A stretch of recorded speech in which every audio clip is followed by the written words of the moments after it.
अस्सलाम वालेकुम dear students, this is Asifa Nisar. आज हम पढ़ने जा रहे हैं matter in our surrounding from class 9। Matter means पदार्थ। मैटर हम ऐसे सबस्टेंस को बोलते हैं जिसमें मास हो और जो ऑक्यूपाई करता है स्पेस, यानी कि जो जगह पकड़ता है। मास का मतलब कि एक बॉडी कितने पार्टिकल्स की बनी हुई है या एक ऑब्जेक्ट कितने पार्टिकल्स का बना हुआ होता है, उसमें कितने पार्टिकल्स है, उसको हम बोलेंगे मास। तो कोई भी सबस्टेंस जिसमें मास हो और जो जगह पकड़े इसको हम मैटर बोलते हैं। फॉर एग्जांपल हमारे पास टेबल है, चेयर है, एयर, वाटर, सॉइल है, इन सब चीज़ों को हम मैटर बोलते हैं। एक्सेप्ट इमोशन, स्मेल, इसको हम मैटर नहीं बोल सकते क्योंकि इमोशंस को हम मेजर नहीं कर सकते कि वो कितने केजीज़ का है। इमोशंस हम ये बता नहीं सकते उसने हमारे दिल में किसी भी इमोशन है, सैडनेस हो, चाहे हैप्पीनेस हो, लव हो, हेट हो, हम ये बता नहीं सकते कि हेट का कितना केजीज़ है, कितनी जगह है हमारे दिल में, या लव कितनी केजीज़ का है या कितनी जगह पकड़ी है हमारे दिल में, ये हम नहीं बता सकते। मैटर जो है ये छोटे छोटे पार्टिकल्स का बना हुआ होता है। अब है characteristics of particles of matter. Particle of matter का क्या कैरेक्टर है? पहला, ये कंटिन्यूसली मूव करते हैं। ये कंटिन्यूसली मूव करते हैं। हम इसको कैसे दिखाएंगे ये कंटिन्यूसली मूव करते हैं? हमने एक इंसेंस स्टिक लाई, मतलब अगरबत्ती, इसको हमने कमरे के एक कोने में जलाया। जब हमने इसको कमरे के एक कोने में जलाया, हम क्या देखते हैं, धीरे धीरे करके हमारे पूरे कमरे में इसकी स्मेल आ जाती है। क्योंकि जब हम इसको जलाते हैं ये कन्वर्ट होता है गैस में। गैस के पार्टिकल जब पूरे कमरे में मूव करते हैं और हमें ये साथ साथ में हमें इसकी स्मेल भी आने लगती है। या हम पानी लाएंगे, पानी को हम थोड़ी देर ऐसे ही सेटल रखेंगे, इसमें हम डालेंगे इंक। ऐसे मैंने ब्लैक कलर का इंक यहाँ पे डाला है, ये मैंने रिप्रेजेंट ऐसे किया है। तो जब हम इंक डालेंगे हमें हिलाना वगैरह कुछ भी नहीं है, हमें ऐसे ही रखना है। हम देखेंगे कुछ देर के बाद ये इंक जो है खुद ब खुद पानी में फैल जाएगी। इट मीन्स पार्टिकल्स जो मैटर के हैं वो कंटिन्यूसली मूव करते रहते हैं। अब नेक्स्ट प्रॉपर्टी है इनकी कि they have space between them. Particles के बीच में स्पेस होती है। अब हम इसको कैसे प्रूव करेंगे? हम अगेन पानी का एक बीकर लाएंगे या किसी कंटेनर में पानी लाएंगे। यहाँ तक हमने पानी भरा, जहाँ तक भी हमने पानी भरा हमने इसमें निशान डाला कि हमने यहाँ तक पानी भरा। फिर इसमें हम डालेंगे साल्ट। जो साल्ट के पार्टिकल्स जब हम डालेंगे इसमें, फिर हम इसको हिलाएंगे, गोलेंगे साल्ट को। हम देखेंगे कि ये जो पानी का लेवल है यहाँ तक है, यहाँ से रेज नहीं हुआ। क्यों नहीं हुआ? क्योंकि साल्ट के पार्टिकल्स जो है, जो वाटर पार्टिकल्स के बीच में स्पेस थी, इन्होंने खुद को वहाँ पे एडजस्ट कर लिया। नेक्स्ट करेक्टर है इनका कि they attract each other. Particles जो हैं मैटर के या एक दूसरे को अट्रैक्ट करते हैं। फॉर एग्जांपल हमने नल खोला, हमने इस पानी जब बहा हमने यहाँ पे उंगली रखी। जब हमने उंगली रखी तो ये पानी ऐसे जाएगा।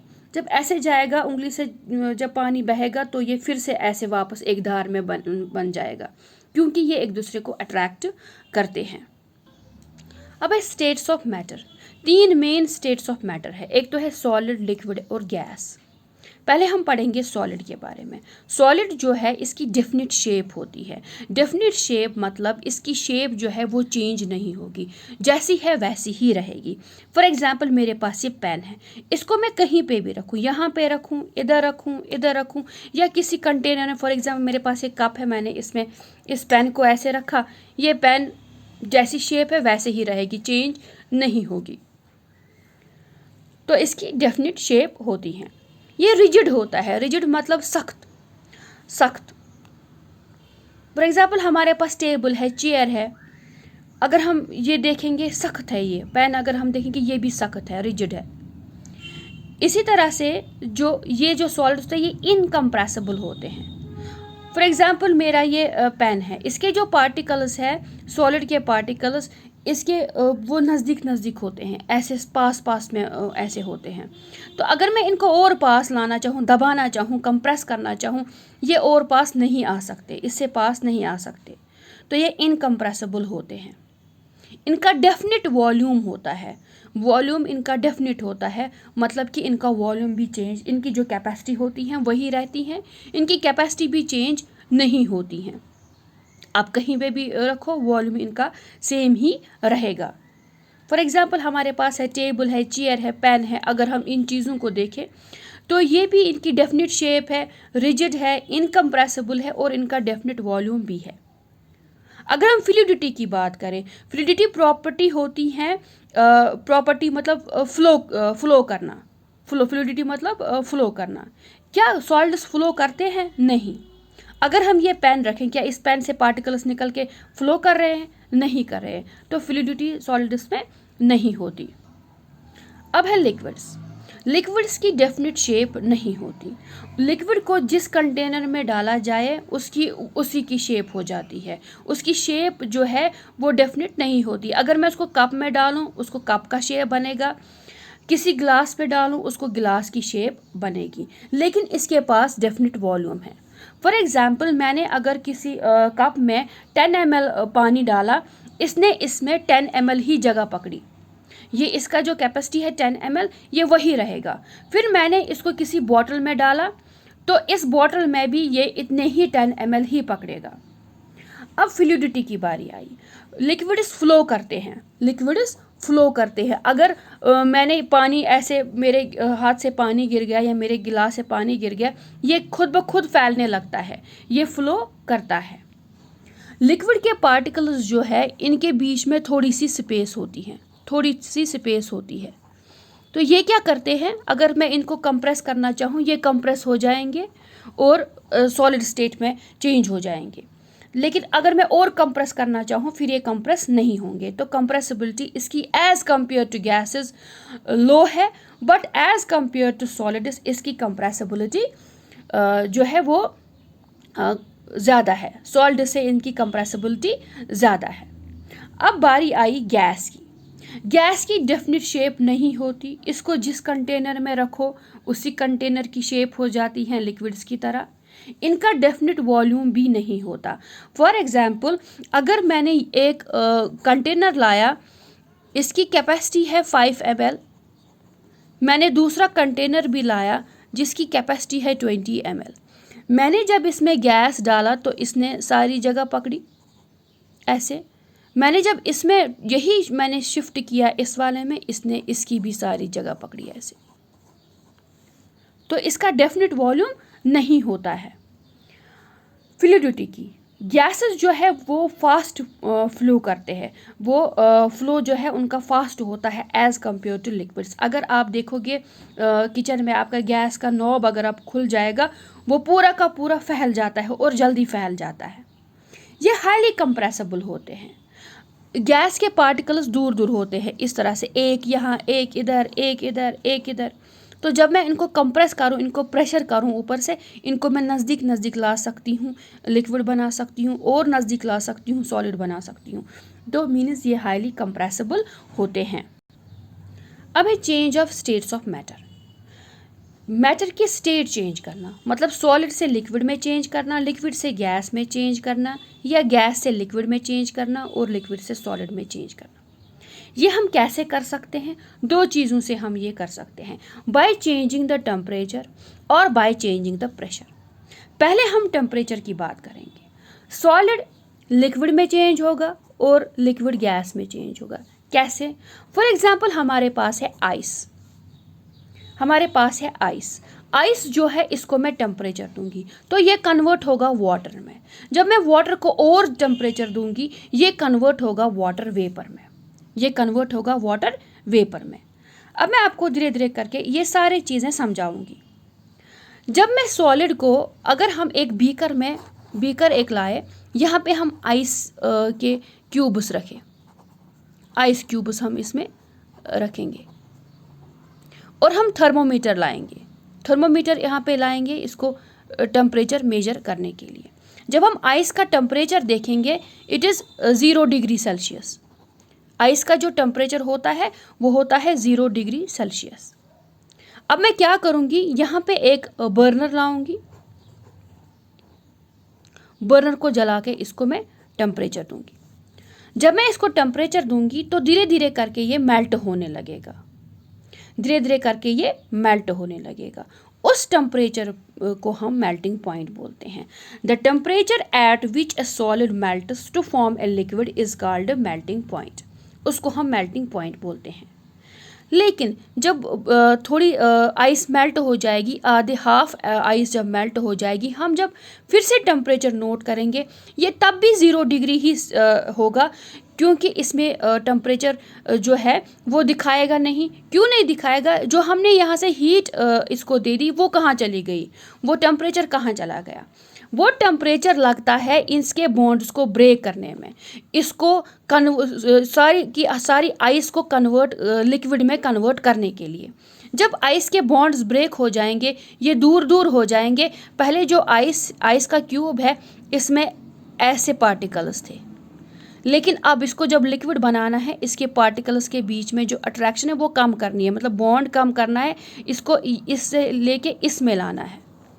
तो जब तक पूरी की पूरी आइस जो है मेल्ट होके लिक्विड फॉर्म में जब चली जाती है, तब ये टेम्परेचर एब्रप्टली रेज होगा। लेकिन वो टेम्परेचर जो है, जो लगा बॉन्ड को ब्रेक करने में, इसको सॉलिड को लिक्विड स्टेट में कन्वर्ट करने में, उसको हम लेटेंट हीट बोलते हैं। लेटेंट हीट बोलते हैं। यहाँ पे सॉलिड को लिक्विड में कन्वर्ट करने को हम बोलते हैं fusion. The process of conversion of solid into liquid, इसको हम फ्यूजन बोलते हैं। अब जो ये हीट है, जो हमें हीट लगी यहाँ पे ब्रेक करने में, जो थर्मोमीटर पे भी नोट नहीं हुआ, उसको हम लेटेंट हीट ऑफ, जब हम सॉलिड को कन्वर्ट करेंगे लिक्विड में तो हम इसको लेटेंट हीट ऑफ फ्यूजन बोलते हैं। Latent heat of fusion, latent heat of fusion मतलब वो टेम्परेचर जो सॉलिड के बॉन्ड्स ब्रेक करता है इसको लिक्विड में बनाने के लिए। तो इसको हिडन हीट भी बोलते हैं, क्योंकि यहाँ पे थर्मोमीटर पे ये चढ़ेगा नहीं, इसको हिडन हीट बोलते हैं। The amount of heat required to change 1 kg of solid to its liquid state, उसको हम बोलते हैं लेटेंट हीट ऑफ फ्यूजन। और वो temperature, the temperature at which solid melts to form a liquid, उसको हम मेल्टिंग पॉइंट बोलेंगे। तो इसको जो है लेटेंट हीट ऑफ फ्यूजन, जो ही ये पूरा का पूरा लिक्विड बन जाएगा, एब्रप्टली यहाँ पे टेम्परेचर चेंज हो जाएगा और इस थर्मोमीटर पे हमें आ जाएगा इसका टेम्परेचर। नेक्स्ट है boiling point. Boiling point for example, हमने अब जो ये लिक्विड हमारा है, लिक्विड हमने लिया, हमने इसमें पानी लिया, तो यहाँ से हमने इसको अगेन बर्नर जो है, बर्नर से हमने इसको हीट दी, थर्मोमीटर हमने इसमें डाला। अब जब हमने इस लिक्विड को हीट दी, ये बॉईल करना स्टार्ट होगा, मतलब ये वेपर्स में कन्वर्ट होना स्टार्ट होगा। उस टेम्परेचर को हम बोलते हैं boiling point. The temperature at which liquid boil to form vapours at atmospheric pressure is called its boiling point। तो वो टेम्परेचर जहाँ पे लिक्विड बॉयल होना स्टार्ट होता है उसको हम बॉइलिंग पॉइंट कहते हैं। पानी का बॉइलिंग पॉइंट है 100 डिग्री सेल्सियस। जब ये पानी जो है ये वेपर्स में कन्वर्ट हो रहा है, हम देखेंगे जो अगेन जो थर्मोमीटर है यहाँ पे टेम्परेचर नहीं बढ़ रहा है। अब वो हीट कहाँ गई? मैंने आपको पहले दिखाया कि लिक्विड जो है इसके पार्टिकल्स में गैप होती हैं ऐसे सॉलिड से ज़्यादा, और गैसेस पार्टिकल्स में ऐसे गैप, बहुत ज़्यादा गैप होती है। तो इसको इसमें कन्वर्ट करने के लिए ये जो पार्टिकल्स है इनके बीच में जो बॉन्ड है, जो अट्रैक्शन है, वो ख़त्म करना है। तो वो हीट लगती है, जो हीट हमने यहाँ से दी, जो कि इस थर्मोमीटर पे रीड नहीं होती हैं, वो हीट लगती हैं इन लिक्विड के बीच में जो अट्रैक्शन है, जो बॉन्ड है, वो ब्रेक करने में, इनको कन्वर्ट करने में गैसियस स्टेट में। उसको हम लेटेंट हीट ऑफ वेपराइजेशन बोलते हैं। लिक्विड को गैस में चेंज करने को हम वेपराइजेशन बोलते हैं। The process of converting liquid into gas is known as vaporisation. तो ये जो हीट है, जो हमें लगा यहाँ पे लिक्विड के बॉन्ड को ब्रेक करने में, उनको कन्वर्ट करने में गैसियस फॉर्म में, तो उसको हम बोलते हैं latent heat of vaporisation. The amount of heat required to change 1 kg of liquid to its gaseous state is called latent heat of vaporisation. Vaporisation हम क्यों लेटेंट हीट ऑफ वेपराइजेशन बोलते हैं? क्योंकि लिक्विड जो वो इस प्रोसेस को हम लिक्विड का चेंज होना गैस में, इस प्रोसेस को हम वेपराइजेशन बोलते हैं। तो इसको ये जो हीट है लेटेंट हीट जो हमें लगती है लिक्विड को चेंज करने में इनटू गैस, उसको हम बोलते हैं लेटेंट हीट ऑफ वेपराइजेशन। इसको हम हिडन हीट भी बोलते हैं, हिडन हीट ऑफ वेपराइजेशन भी बोल सकते हैं। इफेक्ट ऑफ टेम्परेचर में ही आता है अब सब्लिमेशन। सब्लिमेशन में क्या होता है? सॉलिड जो है ये डायरेक्टली कन्वर्ट होता है गैस में ऑन हीटिंग, या गैस जो है वो डायरेक्टली कन्वर्ट होता है सॉलिड में without going to intermediate state that is liquid. ऐसे कि सॉलिड जो है ये कन्वर्ट होता है लिक्विड में और वो कन्वर्ट होता है लिक्विड गैस में। लेकिन जब सॉलिड डायरेक्टली कन्वर्ट हो जाए गैस में, उस प्रोसेस को हम कहते हैं सब्लिमेशन। इस प्रोसेस को हम बोलते हैं सब्लिमेशन। या गैस जो है वो डायरेक्टली कन्वर्ट हो जाए सॉलिड में, इसको हम कहते हैं सब्लिमेशन। सब्लिमेशन हमारे पास बहुत सारी ऐसी चीज़ें हैं जो directly without going this intermediate state solid directly convert होता है गैस में, और गैस जो है डायरेक्टली कन्वर्ट होता है सॉलिड में। फॉर एग्जांपल हम एक चाइना डिश लाएंगे या हम पेट्री डिश लाएंगे ऐसे, इसमें हम अमोनियम क्लोराइड रखेंगे, इसमें हम रखेंगे ammonium chloride in the solid form. तो यहाँ पे हम लाएंगे फनल ऐसे, इस अमोनियम क्लोराइड को फनल से ऐसे कवर करेंगे। ये जो फनल है, फनल की जो ये ओपनिंग है, यहाँ पे हम इसको कॉटन प्लगिंग करेंगे, कॉटन से बंद करेंगे, और साइड में हम इसको लगाएंगे कॉटन, गीला cotton, wet cotton, wet cotton. इसको किसी ट्राइपॉड स्टैंड पे रखना है। तो यहाँ पे क्या होगा, यहाँ पे हम बर्नर एक लाएंगे, अगेन इसको हीट देंगे। जब हम इसको हीट देखेंगे, हम देखेंगे ये सॉलिड जो है डायरेक्टली इसके वेपर्स यहाँ पे आ गए, यहाँ पे आ गए, और ये जो है वेट कॉटन से जब यहाँ पे टेम्परेचर इसका कम हो गया, ये जो वेपर्स है डायरेक्टली कन्वर्ट हो गए सॉलिड में without going to the intermediate state. इसी तरह से हमारे पास नेफ्लिन बॉल्स है, हम कपड़ों में डालते हैं नेफ्लिन बॉल्स। अगर हमने कपड़ों में नेफ्लिन बॉल्स आज डाली, कुछ दिनों के बाद जब हम ये कपड़ा खोलेंगे, हम देखेंगे यहाँ वहाँ पे कुछ भी नहीं होगा, क्योंकि ये नेफ्लिन बॉल जो है ये डायरेक्टली कन्वर्ट हो गई होगी गैस में। ये सॉलिड है, ये डायरेक्टली कन्वर्ट हो गई होगी गैस में। तो ऐसी प्रोसेस को हम बोलते हैं सब्लिमेशन। अब नेक्स्ट है effect of change of pressure. Pressure का क्या इफेक्ट पड़ता है? अगर हम गैस को कंप्रेस करते हैं, अगर हमने कोई गैस ली है सिलेंडर में, ये हमने गैस लिया सिलेंडर में, हमने ऊपर से पिस्टन से इसको कंप्रेस किया, प्रेशर डाला। जब हम प्रेशर डालेंगे, इसके जो पार्टिकल्स है वो साथ साथ आएंगे, वो लिक्विड में चेंज होंगे, वो हो जाएंगे चेंज लिक्विड में। और ये जो पिस्टन है, हमने और प्रेशर जब इसको डाला तो ये साथ साथ आ जाएंगे और ये हो जाएंगे चेंज सॉलिड फॉर्म में। तो प्रेशर की वजह से हम गैस को लिक्विड में चेंज कर सकते हैं और लिक्विड को सॉलिड में चेंज कर सकते हैं। फॉर एग्जांपल हमारे घरों में आता है एलपीजी या गाड़ियों में लगा है सीएनजी। ये जब सिलेंडर्स में भरा जाता है, इनको पहले लिक्विफाई किया जाता है, इनको पहले कंप्रेस किया जाता है, लिक्विड फॉर्म में फिर सिलेंडर्स में भरा जाता है। और सीएनजी जो गाड़ियों में होता है, इसको भी पहले लिक्विड फॉर्म में चेंज किया जाता है, फिर सिलेंडर्स में भरा जाता है। जैसे कि मैंने आपको पहले ही बोला कि सॉलिड का कन्वर्ट होना लिक्विड में, उसको हम बोलते हैं फ्यूजन, उस प्रोसेस को हम फ्यूजन बोलते हैं। लिक्विड का चेंज होना गैस में, उस प्रोसेस को हम बोलते हैं वेपराइजेशन। इसी तरह से गैस का अब लिक्विड में चेंज होना, उसको हम बोलते हैं कंडेंसेशन।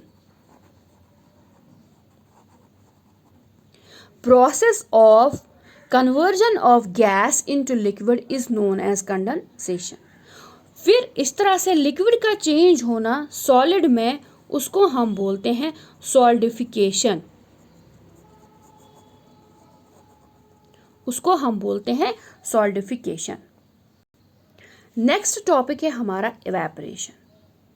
इवेपोरेशन ऐसा फेनोमेनन है जहां पे लिक्विड जो है ये कन्वर्ट होता है वेपर्स में below it is boiling point. For example ponds, lakes में जो पानी होता है वहाँ पे वो वेपराइजेशन होती है, जिसे वाटर साइकिल चलता है। क्या हम इस पॉन्ड और लेक के पानी को बॉयल करते हैं? नहीं। विदाउट बॉइलिंग पॉइंट ये जो है बॉयल होने से पहले ही, बॉइलिंग टेम्परेचर से पहले ही ये इवेपोरेट होने लगता है, ये इवेपोरेट होने लगता है। जैसे कि हमने कपड़े जो है ये हमने रस्सी पे टांगे हैं, हमने कपड़े रस्सी पे टांगे हैं, गीले कपड़े, तो कुछ देर के बाद हम ये खुद ब खुद वेट होने लगता है, तो वो जो वाटर के पार्टिकल्स हैं वो इवेपोरेट हो जाते हैं, गैसेस फॉर्म में, वाटर वेपर्स में चेंज होते हैं और एनवायरनमेंट में चले जाते हैं। इस प्रोसेस को हम इवेपोरेशन बोलते हैं। अब क्या क्या फैक्टर्स है जो हम इवेपोरेशन को इफेक्ट करते हैं? Exposed surface area. अब कितना सरफेस एरिया है जिससे वाटर जो है इवेपोरेट हो जाएगा। फॉर एग्जाम्पल हमने कप में पानी लिया है, एक कप में हमने पानी लिया है इतना, ये इसका, इसमें पानी, तो इतनी सी सरफेस एरिया इसकी एक्सपोज हो गई है। अब यही पानी जो है, ये मानो 10 ml पानी है, यही पानी मैंने एक प्लेट में डाल दिया ऐसे, तो बहुत सारा सरफेस एक्सपोज हो गया टुवर्ड्स द एनवायरनमेंट या टुवर्ड द सनलाइट। यहाँ से जितना पानी इवेपोरेट होगा, यहाँ से उससे ज़्यादा पानी इवेपोरेट होगा। तो जितना ज़्यादा सरफेस एरिया होगा, इवेपोरेशन भी उतनी ही ज़्यादा होगी। अब है टेम्परेचर। फॉर एग्जाम्पल मैंने अगेन एक प्लेट में पानी लिया, थोड़ा सा पानी लिया, और यही पानी मैंने, इतना ही पानी मैंने एक कंटेनर में लिया और यहाँ से मैंने इसको हीट दी, यहाँ से मैंने इसको हीट दी। जब मैं हीट देती हूँ, ये दोनों मैंने बाहर रखे, ये मैंने रखा सनलाइट में और इसको मैंने हीट दी। मैं देखूँगी कुछ देर के बाद सारा का सारा पानी इवापोरेट होगा, लेकिन इसको टाइम लगेगा। मतलब टेम्परेचर जितना ज़्यादा होगा उतना ही जल्दी जो है पानी इवेपोरेट होगा। अब है ह्यूमिडिटी। ह्यूमिडिटी मतलब एनवायरनमेंट में, हवा में वाटर ड्रॉप्स का प्रेजेंट होना। जब हवा में ऑलरेडी वाटर ड्रॉप्स प्रेजेंट हो गए, तब इवेपोरेशन जो है वो कम होती है, इवेपोरेशन तब कम होती है। जितनी ज़्यादा ह्यूमिडिटी होगी, इवेपोरेशन उतनी ही कम होगी, जितनी कम ह्यूमिडिटी होगी, इवेपोरेशन ज़्यादा होगी। अब है wind. Wind means fast moving air. हम देखते हैं जब हम विंड में कपड़े सुखाते हैं, जब हवा चलती है तेज़, जब हम कपड़े सुखाते हैं, ये जल्दी सूख जाता है एज़ कम्पेयर टू जब हवा तेज़ नहीं होती। क्यों? क्योंकि ये जो विंड है ये अपने साथ, इसमें वाटर के ड्रॉप्स जो है वो अपने साथ जल्दी से खींच लेती हैं। तो ये फैक्टर्स जो हैं ये इफ़ेक्ट करते हैं इवेपोरेशन। इवेपोरेशन से कूलिंग कैसे होती है? देखो, जो अगर हम कोई जो लिक्विड है वो हमने, फॉर एग्जांपल एसीटोन, स्टोन अगर हमारे हाथ पे पड़ गया, ये इवेपोरेट हो गया और हमें ठंडक ठंडक सा महसूस होता है, या हमें पसीना आता है, ये पसीना इवेपोरेट होता है, हमें ठंडक महसूस होती है।